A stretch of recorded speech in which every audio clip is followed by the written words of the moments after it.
ये कहानी है स्पीयर ऑफ डेस्टिनी की, यानी कि ऐसे भाले की जिसे तकदीर का भाला कहा जाता है और जिसके पास भी ये भाला होगा वो इस दुनिया पर हुकूमत करेगा। दरअसल वर्ल्ड वॉर 2 के बाद स्पीयर ऑफ डेस्टिनी कहीं खो गया।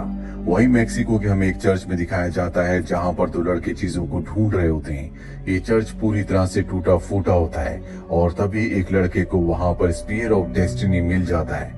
जैसे वो स्पीयर ऑफ डेस्टिनी को अपने हाथ में पकड़ता है, उसके हाथ में डिमोनिक निशान बन जाता है। उसे अजीब अजीब सी आवाजें सुनाई देने लगती है।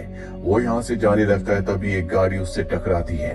हालांकि गाड़ी पूरी तरह से पलट जाती है पर उस लड़के को कुछ भी नहीं होता। वहीं दूसरी तरफ हमें जॉन कॉन्स्टेंटीन को दिखाया जाता है जो पैरानॉर्मल एक्टिविटीज करता है। इसीलिए उसे घर पर बुलाया होता है जहाँ पर एक लड़की के शरीर में डीमन ने कब्जा कर लिया है। जॉन को उस डीमन को उस लड़की के शरीर से निकालना है। जॉन यहाँ पर पवित्र मंत्रों का उच्चारण करता है, साथ ही वो एक पवित्र निशान को उस लड़की के सर पर लगाता है, जिससे वो डीमन को जो उस लड़की के शरीर में था उसे एक मिरर के अंदर कैद कर देता है। लेकिन वो मिरर हवा में उड़ने लगता है। हालांकि जॉन उसे पकड़ने की कोशिश करता है पर मिरर टूट जाता है। इससे वो डीमन आजाद हो जाता है। वो उस लड़की के शरीर से तो निकल चुका है लेकिन अब भी वो हमारी दुनिया में है। जॉन इस बात से बहुत परेशान होता है क्योंकि उसे पता है कि लूसीफर और गॉड के बीच में एक करार हुआ था जिसके मुताबिक कोई भी डीमन या कोई भी एंजल डायरेक्ट हमारी धरती पर नहीं आ सकता। गॉड और लूसीफर दोनों के दोनों इंसानों के ऊपर अपना अपना प्रभाव डालते हैं। जिनके ऊपर लूसीफर का प्रभाव होता है वो बुरे इंसान बन जाते हैं और जिनके ऊपर गॉड का वो अच्छे इंसान बन जाते हैं। और अब एक डीमन हमारी दुनिया में घूम रहा है। इसीलिए जॉन अपने दोस्त जो कि चर्च में फादर भी होते हैं, जो किसी भी चीज को छूकर उसके बारे में पता लगा लेते हैं, उनके पास जाता और आज के हादसे के बारे में बताता है कि एक डीमन हमारी दुनिया में घूम रहा है। अगर आपको इस बारे में कुछ पता चले तो मुझे इन्फॉर्म करना। इसके बाद जॉन डॉक्टर के पास जाता है जहाँ पर डॉक्टर उसे बताती है कि सिगरेट पीने की वजह से तुम्हारे दोनों के दोनों लंग्स खराब हो चुके हैं। तुम्हें अपना ध्यान रखना होगा, नहीं तो तुम्हारी जल्दी मृत्यु हो जाएगी। जॉन कहता है कि मुझे इस बात से कोई फर्क नहीं पड़ता, मैं जानता हूँ कि मरने के बाद मैं हेल ही जाऊंगा। जॉन ने ऐसा इसलिए कहा होता है क्योंकि जब वो छोटा था तो उसे आत्माएं दिखती थी, उसे डीमंस दिखते थे।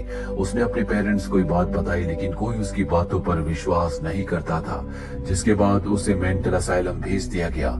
जॉन इतना परेशान हो गया था कि उसने अपनी जान लेने की कोशिश की और बाइबल के हिसाब से अपनी जान लेना सबसे बड़ा गुनाह है।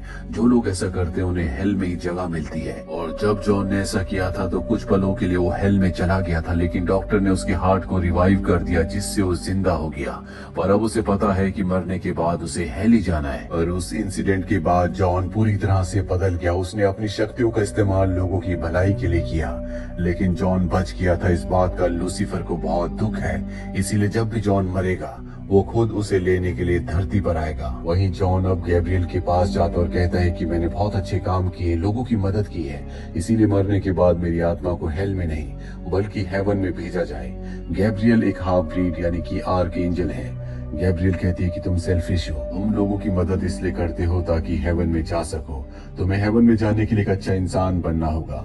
जॉन वहां से चला जाता है और जब वो अपने घर की तरफ जा रहा होता है एक डीमन उसके ऊपर हमला करता है और जॉन उस डीमन को मार देता है। ये एक पूरा का पूरा डीमन है।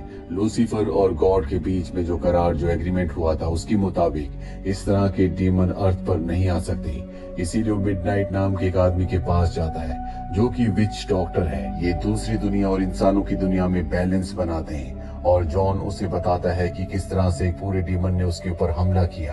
पर मिडनाइट उसकी बातों पर विश्वास नहीं करता क्योंकि डीमंस को इस दुनिया में अपने असली रूप में आने की इजाजत नहीं है। इसीलिए अब जॉन यहाँ से चला जाता है। वो अपने दोस्त के पास जाता है जिससे वो बहुत सारे हथियार लेता है ताकि डीमंस को मार सके। और हमें उस आदमी को दिखाया जाता है जिसे मैक्सिको में एक चर्च के अंदर स्पीयर ऑफ डेस्टिनी मिला था। वो बहुत तेजी से लॉस एंजलिस की तरफ आ रहा होता है और जहाँ जहाँ से वो गुजर रहा होता है वहाँ पर एनिमल्स अपने आप ही मर रहे होते हैं। वहीं दूसरी तरफ हमें एंजेला नाम की एक लड़की को दिखाया जाता है जिसकी बहन की मृत्यु हो गई होती है। उसकी बहन की कलाई पर भी वही टैटू का निशान होता है जो उस मैक्सिकन आदमी के हाथ पर उस वक्त बन गया था जब उसे स्पीयर ऑफ डेस्टिनी मिला था। एंजिला अपनी बहन की मृत्यु से बहुत ज्यादा परेशान और शॉक्ड होती है, क्योंकि उसकी बहन चर्च को फॉलो करने वाली थी। और ऐसी लड़की कभी भी अपनी जिंदगी का खात्मा नहीं कर सकती, क्योंकि उन्हें पता होता है कि जो अपनी जिंदगी का खात्मा करते हैं वो सीधा हेल जाते हैं। एंजिला अपनी बहन के केस को इन्वेस्टिगेट करती है। वो उसके आखिरी वीडियो फुटेज को देखती है जहाँ उसने मरने से पहले जॉन कॉन्स्टेंटीन का नाम लिया था। इसीलिए एंजिला जॉन के पास जाती है और उससे मदद मांगती है, लेकिन जॉन उसकी मदद करने से मना कर देता है, क्योंकि वो इस दुख से दुखी होता है कि मरने के बाद उसे हेल जाना होगा। एंजिला वहाँ से जाने लगती है। तभी जॉन देखता है कि उसके पीछे कुछ डीमंस हैं। वो उसे बचाने के लिए उसके पीछे जाता है और डीमन से बचा लेता है। और अब जॉन एंजिला की मदद करने के लिए तैयार है। इसीलिए एंजिला के कहने पर वो उसकी बहन के केस को इन्वेस्टिगेशन करने के लिए तैयार हो जाता है, जिसके बाद वो अपने दोनों पैरों को पानी के अंदर डालता है और साथ ही अपने हाथ में कैट को पकड़ता है, क्योंकि कैट प्रोटेक्टर होती है। जिसके बाद उसकी चेतना हेल में चली जाती है। यहाँ पर वो एंजिला की बहन की आत्मा से मिलता है। उसकी बहन की आत्मा बताती है कि उसने अपनी जिंदगी का खात्मा किया। हालांकि अब जॉन इसका कारण पूछना चाहता है, लेकिन तभी यहाँ हेल के डीमन उसके ऊपर हमला कर देते हैं। उसे अपनी जान बचाकर वापस अपनी असली दुनिया में आना पड़ता है। वहीं जॉन के फ्रेंड, जो कि चर्च के फादर भी हैं, वो उस जगह जाते हैं जहाँ पर एंजिला की बहन की डेड बॉडी है। वो देखते हैं कि उसकी कलाई पर डीमन का निशान है। फादर किसी की बॉडी को टच करके सब कुछ पता कर लेते हैं। जब वो एंजिला की बहन की बॉडी को टच करते हैं तो उन्हें बहुत कुछ पता चल जाता है, पर अगले पल उनकी मृत्यु हो जाती है। अब जॉन यहाँ इस जगह पर आता और देखता है कि फादर ने अपने प्रोटेक्टर लॉकेट को नहीं पहना था, जिस वजह से उनकी मृत्यु हो गई। साथ ही फादर ने अपने हाथ पर एक निशान बना दिया होता है, जो कि वही निशान, वही टैटू होता है जो सबसे पहले मैक्सिकन आदमी के हाथ में आया था और उसके बाद एंजिला की बहन के हाथ में। और अब जॉन इस टैटू की, इस निशान की इन्वेस्टिगेशन करता है, जिसके बाद उसे पता चलता है कि ये निशान लूसीफर के बेटे मैमन का निशान है, जो अपने फादर की तरह नर्क में यानी कि हेल में नहीं रहना चाहता था, बल्कि वो इंसानों की दुनिया में आकर पूरी दुनिया पर अपनी हुकूमत करना चाहता था। लेकिन इंसानों की दुनिया में यानी कि अर्थ पर आने के लिए उसे दो पावरफुल चीजों की जरूरत थी। एक तो स्पीयर ऑफ डेस्टिनी और दूसरा कोई पावरफुल साइकिक इंसान, जो कि एंजिला की बहन थी, जिसकी अब मृत्यु हो चुकी है। स्पीयर ऑफ डेस्टिनी से दरअसल जीसस को मारा गया था और उनका खून उसी पर रह गया था, जिस वजह से वो हथियार अब बहुत ज्यादा पावरफुल है। जॉन को ये सारी इंफॉर्मेशन उसका एक दोस्त फोन से दे रहा होता है और जैसे वो फोन रखता है, यहाँ पर बहुत सारे कीड़े आ जाते हैं जो उसे मार देते और इस तरह से जॉन की दोस्त की भी मृत्यु हो जाती है। और अब जॉन और एंजिला को समझ में आ जाता है कि एंजिला की बहन ने अपनी जिंदगी का खात्मा क्यों किया, क्योंकि लूसीफर का बेटा मैमोन उसके जरिए इस दुनिया में आना चाहता था, जो कि उसकी बहन नहीं चाहती थी। और एंजिला के अंदर भी बचपन में उसी की बहन की तरह साइकिक पावर थी, जिन पावर्स को उसने कभी एक्सेप्ट नहीं किया, इसीलिए उसकी सारी पावर्स डेड हो गई।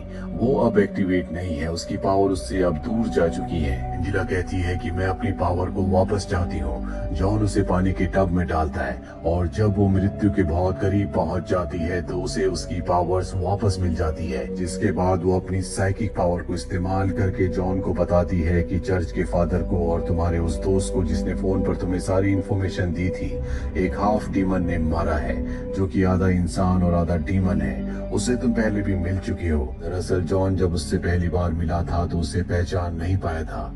एक बार फिर से जॉन उसी हाफ डीमन के पास जाता है। वो उसके चेहरे पर होली वाटर फेंकता है, जिससे वो अपने असली रूप में आ जाता है। जॉन उस हाफ डीमन को टॉर्चर करके इन्वेस्टिगेट करना शुरू करता है, जिस पर वो हाफ डीमन बताता है कि स्पेयर ऑफ डेस्टिनी लूसीफर के बेटे को मिल चुका है और अब उसे सिर्फ एंजिला की जरूरत है, क्योंकि उसकी साइकिक पावर वापस आ चुकी है और उसी की मदद से वो इस दुनिया में वापस आ जाएगा। जॉन इसके बाद एंजिला के पास जाता है और तभी कोई शक्ति एंजिला को खींचकर अपने साथ ले जाती है। जॉन इसके बाद मिडनाइट के पास जाता है, जो इंसानों की दुनिया में और दूसरी दुनिया में बैलेंस बनाते हैं। जॉन उसे विश्वास दिलाता है कि बैलेंस बिगड़ चुका है, इसीलिए वो उसे एक चेयर पर बिठाता है, जिससे जॉन को पता चल जाता है कि एंजिला एक हॉस्पिटल में है। जॉन अपनी असिस्टेंट के साथ हॉस्पिटल में जाता है, जहाँ पर उसका सामना बहुत सारे डीमन से होता है और वो उनका खात्मा करके उस जगह पहुंच जाता है जहाँ पर एंजिला होती है। दरअसल यहाँ पर लूसीफर का बेटा मैमन एक रिचुअल कर रहा होता है, जिस रिचुअल के बाद वो एंजेला की बॉडी से बाहर निकलेगा और इंसानों की दुनिया पर अपना कब्जा कर लेगा। पर इससे पहले कि वो ऐसा करता, जॉन पवित्र मंत्रों का उच्चारण करके उसे रोकने की कोशिश करता है ताकि लूसीफर का बेटा हमारी दुनिया में ना आए। वो एंजेला को शांत कर ही रहा होता है कि तभी यहाँ पर गैब्रियल आ जाती है, जो कि आदि इंसान और आदि एंजल है, यानी कि आर्क एंजल। वो जॉन के असिस्टेंट को मार देती है क्योंकि वो चाहती है कि इस दुनिया में लूसीफर का बेटा मैनन आए और दुनिया में इंसानों को सबक सिखाए, क्योंकि इंसान बार बार गलतियां करते हैं। वो जॉन को एक कमरे में फेंक कर कमरे को बंद कर देती है। जॉन को कुछ समझ नहीं आता, इसीलिए वो मौत के बहुत करीब चला जाता है। और जब उसकी मृत्यु होने वाली होती है तो लूसीफर यहाँ पर आता है, क्योंकि लूसीफर ने वादा किया था कि जब भी उसकी मृत्यु होगी वो खुद उसे लेने के लिए आएगा। पर जॉन उसे बताता है कि तुम्हारा बेटा इस दुनिया में आने की कोशिश कर रहा है, जो कि तुम्हारे बीच में और गॉड के बीच में जो करार था उसे तोड़ देगा। दरअसल लूसीफर को इस बारे में कुछ भी पता नहीं था। इसके बाद वो जाता है गैब्रियल के पास और गैब्रियल के पंख जला देता है, जिससे वो इंसान बन जाती है। साथ ही वो अपने बेटे को वापस नर्क में यानी कि हेल में भेज देता है। अब क्योंकि जॉन ने उसके बेटे के षड्यंत्र के बारे में उसे बताया था, इसीलिए जॉन के पास जाता और कहता है कि तुम कोई भी एक विश मांग सकते हो। वो कहता है कि एंजेला की बहन नर्क में यानी कि हेल में है, उसकी उसमें कोई भी गलती नहीं थी। मैं चाहता हूँ कि आप उसे स्वर्ग में यानी कि हेवन में भेज दें। लूसीफर उसकी बात मान जाता है और वो एंजेला की बहन की आत्मा को आजाद करके हेवन में भेज देता है। और अब वो जॉन का हाथ पकड़कर उसे अपने साथ खींचकर हेल में ले जा रहा होता है। पर तभी जॉन की बॉडी स्टक हो जाती है, क्योंकि उसके लिए अब हेल के नहीं बल्कि हेवन के दरवाजे खुल गए होते हैं, क्योंकि उसने बिना किसी स्वार्थ के एंजेला की बहन की आत्मा को हेवन में पहुंचाया होता है, जो कि एक बहुत बड़ा पुण्य का काम है। इस बात से लूसीफर को बहुत गुस्सा आता है, क्योंकि वो जॉन को अपने साथ हेल में ले जाना चाहता है। इसीलिए वो जॉन की बीमारी को, जो कि उसके लंग्स में थी, उसे पूरी तरह से खत्म कर देता है, जिसका मतलब ये है कि वो अब जिंदा रहेगा। लूसीफर जॉन से कहता है कि अगर तुमने जिंदगी में कभी भी कोई गलती की तो मैं आऊंगा और तुम्हें अपने साथ हेल में ले जाऊंगा। जॉन अब पूरी तरह से ठीक हो चुका है। सिगरेट की वजह से उसे लंग की बीमारी हुई होती है, इसीलिए वो सिगरेट पीना छोड़ देता है। साथ ही स्पीयर ऑफ डेस्टिनी जो उसके पास है वो एंजेला को देता और कहता है कि इसे कहीं छुपा देना ताकि कभी कोई इसका इस्तेमाल ना कर पाए। और इसी के साथ ये फिल्म, ये कहानी यहीं पर खत्म हो जाती है। उम्मीद करते हैं कि ये कहानी आपको पसंद आई।